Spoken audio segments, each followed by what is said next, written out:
So the past couple of days, I've been talking about the foolish person that has these outbursts of anger, and because of these outbursts of anger, that they look like a fool, they act like a fool, they are a fool. And then I also talked about the man that has evil devices within his heart, these evil intent, these evil ways about them, is always trying to backstab people, always trying to get at people, always trying to bring people down. And that's a wicked person. That is a foolish person, and the Bible says that they're going to be hated because that's what they're going to be known for. Who loves a backstabber? Who enjoys being around somebody that is always out to get the other person? Because if they're out to get everybody else in the world, then they're probably out to get you as well. But yet, because of the evil intent of their heart, they're just not going to outright allow that to be known. Now, with all of that being said, we go into Proverbs chapter 14 and verse 18 that follow that. And then the Bible says right here in verse 18 of Proverbs chapter 14, the naive inherit foolishness.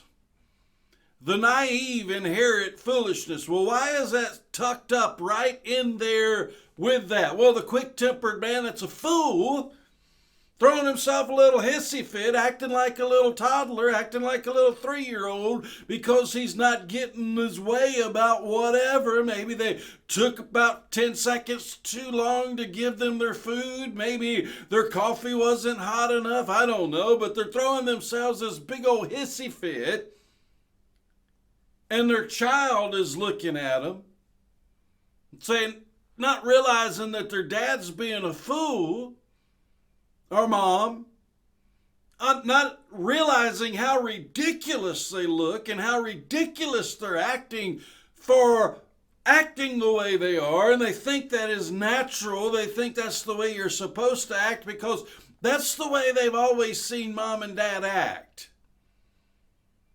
And the hatred that the rest of the world has towards you, you're raising your child to act that same way, and they're going to hate them too.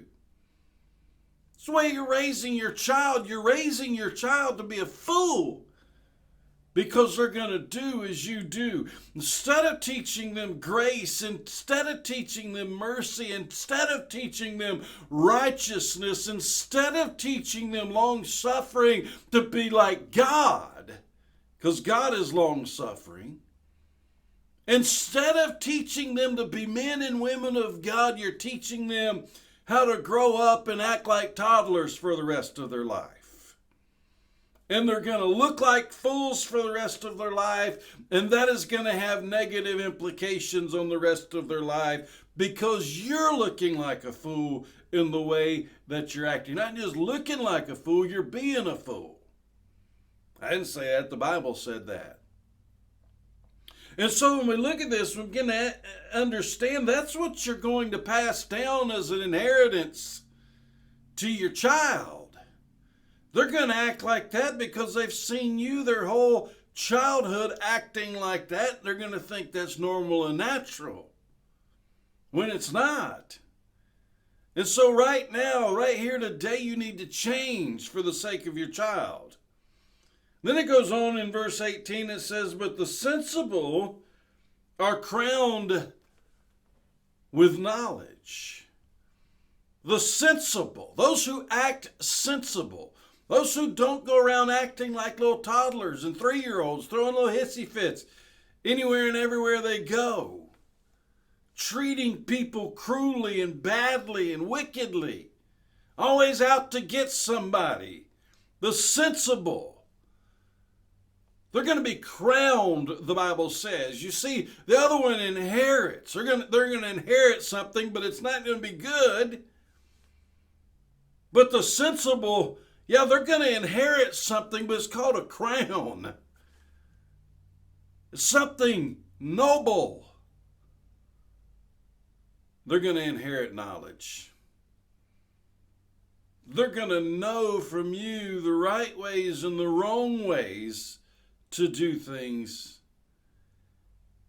And parents, you ought to be teaching your child the godly ways of how to do things, to where they will one day inherit that glorious crown of knowledge.